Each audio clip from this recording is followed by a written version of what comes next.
जी नमस्कार स्टूडेंट। आपका स्वागत है आपके अपने इस YouTube channel science class in GK पर। देखो बायोलॉजी का ये जो पोर्शन हमारे चल रहा है और इस पोर्शन के अंदर देखो पिछले वीडियो लेक्चर के अंदर हमने यहाँ पे ऊर्जा प्रवाह के बारे में पढ़ा था और आज ये यहाँ पे आपकी नेक्स्ट पार्ट है। और इस नेक्स्ट पार्ट के अंदर यहाँ पे हम बात करेंगे आपकी विशेष तौर से खाद्य श्रृंखला के बारे में। देखो थोड़ा बहुत इनके बारे में पढ़ना ज़रूरी है, पूरा पोर्शन भी नहीं छोड़ सकते। वैसे मेन हेडिंग्स के अंदर आपके ऊर्जा प्रवाह लिखा हुआ है, इसके अलावा खाद्य श्रृंखला का नहीं लिखा हुआ, लेकिन पारितंत्र की जो संरचना दे रखी है, प्रकार दे रखे हैं, उनके अंतर्गत ये टॉपिक हमें पढ़ना पड़ेगा। तो देखो यहाँ पे खाद्य श्रृंखला है, डेफिनेशन देखो डायरेक्ट आपको ध्यान में रखनी है। वे पारितंत्र के अंदर जितने भी जीव होते हैं उनमें भोजन के लिए आपके प्रत्यक्ष या परोक्ष रूप से क्या रहते हैं, एक दूसरे पर निर्भर रहते हैं। जैसे कि पादपों के ऊपर आपने देखा होगा सारे उपभोक्ता निर्भर रहते हैं।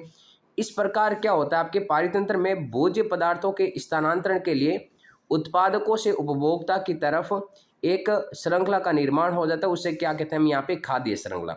जैसे कि यहाँ पे उत्पादक है और उत्पादक के बाद में यहाँ पे ध्यान में रखना उपभोक्ता होते हैं। इस प्रकार एक श्रृंखला बन जाती है, यहाँ पे पादप हो जाएंगे, हिरण हो जाएगा, शेर हो जाएगा, इस प्रकार एक श्रृंखला बन जाती है। वो श्रृंखला क्या कहलाती है, खाद्य श्रृंखला कहलाती है। ठीक है, अब देखो खाद्य श्रृंखला के में उत्पादक एवं उपभोक्ता के जो विभिन्न स्तर होते हैं उन्हें हम पोषक स्तर कहते हैं। जैसे कि उत्पादक होते हैं इनको प्रथम पोषी स्तर कहते हैं। जैसे कि मैंने आपको पहले वीडियो के अंदर ही बताया था, ये विशेष तौर से ध्यान में रखना, एग्जाम में ऐसा क्वेश्चन आ सकता है, इसको इंपॉर्टेंट लगा लेना भाई। इस क्वेश्चन को यहाँ पे क्वेश्चन पूछा जा सकता है कि उत्पादक है इनको प्रथम पोषी स्तर कह सकते हैं। ठीक है, प्राथमिक उपभोक्ता को द्वितीयक पोषी स्तर, द्वितीयक उपभोक्ता को तृतीय पोषी स्तर और तृतीय उपभोक्ता को चतुर्थ पोषी स्तर यहाँ पे कह सकते हैं। अब देखो हमारे सामने ये जो कुछ एग्जाम्पल है इनको विशेष रूप से यहाँ पे ध्यान में रखना है। पहला है घास के मैदान की खाद्य श्रृंखला। तो घास है, घास को कौन खाएगा, कीट, कीट को कौन खाएगा, मेंढक, मेंढक को कौन खाएगा, सर्प। ये घास के मैदान की खाद्य श्रृंखला है। तो इसमें देखो ये सीरीज ध्यान में रखनी। आपको एग्जाम के अंदर यहाँ पे 4 ऑप्शन इस प्रकार से यहाँ पे देंगे और आपको पूछेंगे घास के मैदान की खाद्य श्रृंखला कौन सी है, वन की खाद्य श्रृंखला कौन सी है, जलीय पारितंत्र की खाद्य श्रृंखला कौन सी है। तो इस कारण से मैं आपको ये टॉपिक यहाँ पे करवा रहा हूँ, एग्जाम में ऐसा क्वेश्चन पूछा जा सकता है। तो यहाँ पे वन की खाद्य श्रृंखला की भी आप देख सकते हो भाई, वन के अंदर पेड़ पौधे होंगे, वहाँ पे घास फूस सब नॉर्मली नहीं आएगा, हिरण, भेड़िया और क्या आएगा, यहाँ पे शेर आएगा। फिर नेक्स्ट हमारे सामने यहाँ पे आप देख सकते हो कि जलीय पारितंत्र की खाद्य श्रृंखला। अब जलीय पारितंत्र है, इसमें देखो यहाँ पे सबसे पहले जलीय प्लावी पादप, जो जल के अंदर जल के ऊपर तैरते रहते हैं, उन्हें जलीय सूक्ष्म जीव खाते हैं। फिर छोटी मछली, और छोटी मछली को कौन खाएगी, यहाँ पे बड़ी मछली। तो इस प्रकार हमारे सामने ये जलीय पारितंत्र की खाद्य श्रृंखला हो गई। अब देखो खाद्य श्रृंखला है ये मुख्य रूप से आपकी यहाँ पे 3 प्रकार की होती है। ये इंपॉर्टेंट है टॉपिक, इसको ध्यान में रखना। यहाँ पे खाद्य श्रृंखलाएं मुख्य रूप से कितने प्रकार की, 3। चारण, परभक्षी या शाकवर्ती खाद्य श्रृंखला। सेकेंड नंबर होती है यहाँ पे अपरद खाद्य श्रृंखला और थर्ड नंबर होती है यहाँ पे मृत जीवी खाद्य श्रृंखला। तो टोटल 3 प्रकार की खाद्य श्रृंखला होती है, ध्यान में रखना। अब देखो इनमें बहुत ही अच्छा यहाँ से क्वेश्चन पूछा जा सकता है कि पहला क्वेश्चन ये बन सकता है भी चारण, परभक्षी या शाकवर्ती खाद्य श्रृंखलाएं ये कहाँ से स्टार्ट होती हैं। तो ध्यान में रखना ये जो खाद्य श्रृंखला होती है ये आपके उत्पादकों से शुरू होती है या उत्पादकों से क्या होती है, यहाँ पे प्रारंभ होती है। इस बात को विशेष तौर से ध्यान में रखना। फिर क्या ध्यान में रखना है, यहाँ पे इसी के अंदर उत्पादकों से प्रारंभ होती है। इसके अलावा ये छोटे शाकाहारी जीवों से बड़े मांसाहारी जीवों पर समाप्त होती है। मतलब छोटे शाकाहारी जीवों से बड़े मांसाहारी, मतलब आकार के आधार पे बात की गई है कि छोटे शाकाहारी जीवों से बड़े मांसाहारी जीवों की तरफ क्या होगी, समाप्त होगी। इसके अलावा यहाँ पे एक बात और ध्यान में रखना, इस पोष स्तर पर जीवों का जो आकार है वो आकार तो बढ़ता है परंतु उनकी संख्या क्या होती जाती है, यहाँ पे कम होती जाती है। ये बात भी आपको विशेष रूप से यहाँ पे ध्यान में रखना। ये जितनी भी खाद्य श्रृंखला है इनको हम यहाँ पे एल्टोनियन फूड चेन भी कह सकते हैं यहाँ पे। ठीक है, अब देखो यहाँ पे पेड़ है, सबसे पहले उत्पादक। चिड़िया है, चिड़िया को सर्प खाता है, सर्प को कौन खाता है, बाज। अब देखो इनका आकार बढ़ रहा है, लेकिन आपको पता होगा पेड़ के बाद जो चिड़िया है, चिड़िया की संख्या यहाँ पे बहुत ज़्यादा, सर्प की संख्या बहुत ही कम, बाज की संख्या और भी कम होती है। तो संख्या तो कम होती जाएगी लेकिन उनका जो आकार है वो आकार क्या होगा, यहाँ पे बढ़ता हुआ जाएगा। फिर नेक्स्ट हमारे सामने जो सेकंड नंबर है वो है परजीवी खाद्य श्रृंखला। अब देखो परजीवी खाद्य श्रृंखला का मतलब कहाँ से शुरू होगी, कहाँ पे खत्म होगी। तो ध्यान में रखना ये भी उत्पादकों से प्रारंभ होती है लेकिन उत्पादकों से आरंभ होकर बड़े जीवों से छोटे जीवों की तरफ अग्रसर होती है, अर्थात परपोषी से परजीवी की तरफ जाती है। तो इसको ध्यान में रखना है कि ये जो खाद्य श्रृंखला होती है ये आपके परजीवी की तरफ जाती है। मतलब अंत के अंदर क्या आएगा, परजीवी, जैसे कि घास हो गया, हिरण हो गया, शेर हो गया, यहाँ पे जूं। अब जूं क्या है, एक प्रकार का परजीवी है यहाँ पे, तो ध्यान में रखना ये परजीवी की तरफ क्या होती है यहाँ पे आपके अग्रसर होती है। इसके अलावा इसमें नोट पॉइंट ये भी ध्यान में रखना, इसमें पोष स्तर का जो आकार है वो आकार तो घटता है लेकिन उनकी संख्या क्या होती है यहाँ पे बढ़ती है। तो इस पॉइंट को आप विशेष रूप से यहाँ पे ध्यान में रखना। नेक्स्ट है यहाँ पे अपरद खाद्य श्रृंखला। अपरद का मतलब ऐसी खाद्य श्रृंखला जो मृत सड़े गले कार्बनिक पदार्थों से शुरू होती है और प्रत्यक्ष रूप से क्या होती है, सौर ऊर्जा पर निर्भर नहीं होती। इसको ध्यान में रखना है, ये इंपॉर्टेंट टॉपिक है। देखो खाद्य श्रृंखला से क्वेश्चन पूछेंगे, बहुत ही शानदार और अच्छे क्वेश्चन यहाँ से बनते हैं, तो इन टॉपिक को आप विशेष रूप से ध्यान में रखना। अब देखो हमारे बायो के अंदर 2-3 टॉपिक बाकी रहे हैं, तो इसके साथ में हम यहाँ पे डेली से कल से लगभग या फिर आज से आपकी टॉपिक वाइज क्लास भी स्टार्ट करेंगे। मतलब सिर्फ एक ही टॉपिक उसके अंदर पढ़ेंगे, जैसे कि पारितंत्र का इतना बड़ा टॉपिक है तो उसमें खाद्य श्रृंखला या खाद्य जाल ऐसे कुछ टॉपिक उठाएंगे, उनको कंप्लीट करेंगे। उसमें कौन सा क्वेश्चन बन सकता है उसकी हम बात करेंगे। तो देखो अपरद खाद्य श्रृंखला अपरद से शुरू होती है, केंचुआ, मेंढक और सर्प। अब नोट पॉइंट क्या है, इसमें पोष स्तरों का जो आकार है वो आकार क्या होता है यहाँ पे बढ़ता है। अब खाद्य श्रृंखला के बाद में हेडिंग आती है खाद्य जाल। अब खाद्य जाल का मतलब फूड चेन, फूड वेब का मतलब होता है, खाद्य जाल का मतलब कि अनेक सारी जो खाद्य श्रृंखलाएं होती है वो भोजन के लिए आपस में मिलकर खाद्य जाल का निर्माण करता है। एक बात और ध्यान में रखना, किसी भी पारितंत्र में स्थायित्व के लिए खाद्य जाल जटिल होना आवश्यक है। अगर खाद्य जाल जितना जटिल होगा तो पारितंत्र उतना ही अधिक क्या होगा, स्थायी होगा। जैसे कि हम यहाँ पे बात करें कि हमारे सामने ये जो कोई भी चिड़िया है, इस चिड़िया, मान लो ये चिड़िया है, इस पेड़ को खाती है, मान लो कोई भी एक्स पेड़ है, ठीक है। अगर हम बात करें ये एक्स पेड़ अगर मान लो भविष्य के अंदर यहाँ पे नष्ट हो गया तो क्या चिड़िया कोई दूसरे पेड़ को खा सकती है?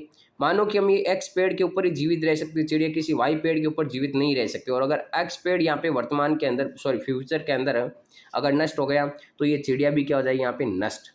इस कारण से पारितंत्र के अंदर अलग अलग पेड़ पौधे रहेंगे तो चिड़िया है उनके ऊपर भी जीवित रह सकती है। तो इस कारण यहाँ पे पारितंत्र के अंदर खाद्य जाल जितना अधिक जटिल होगा उसका स्थायित्व भी क्या होगा उतना ही ज़्यादा होगा। अब देखो यहाँ पे हम पढ़ते हैं यहाँ पे पारिस्थितिक पिरामिड के बारे में, ठीक है। इसे इल्टेनियन पिरामिड भी कहते हैं। वैज्ञानिक इल्टेन है, चार्ल्स इल्टेन ने इनकी अवधारणा या इनकी खोज की थी, तो इसे हम यहाँ पे इल्टेनियन पिरामिड भी कहते हैं यहाँ पे। अब पिरामिड के अंदर देखो नॉर्मली क्या होता है भाई, इस प्रकार का हम यहाँ पे आरेख बनाते हैं, ठीक है। इस आरेख के अंदर इस प्रकार का आरेख बनाते हैं। हमेशा ये जो भाग होगा ये आपके आधार का भाग कहलाएगा। कौन सा भाग? आधार। अगर हम इसको यहाँ पे इस प्रकार से बनाएं यहाँ पे, तो ये आपके नीचे वाला भाग कौन सा कहलाएगा? यहाँ पे आधार का भाग कहलाएगा, ठीक है।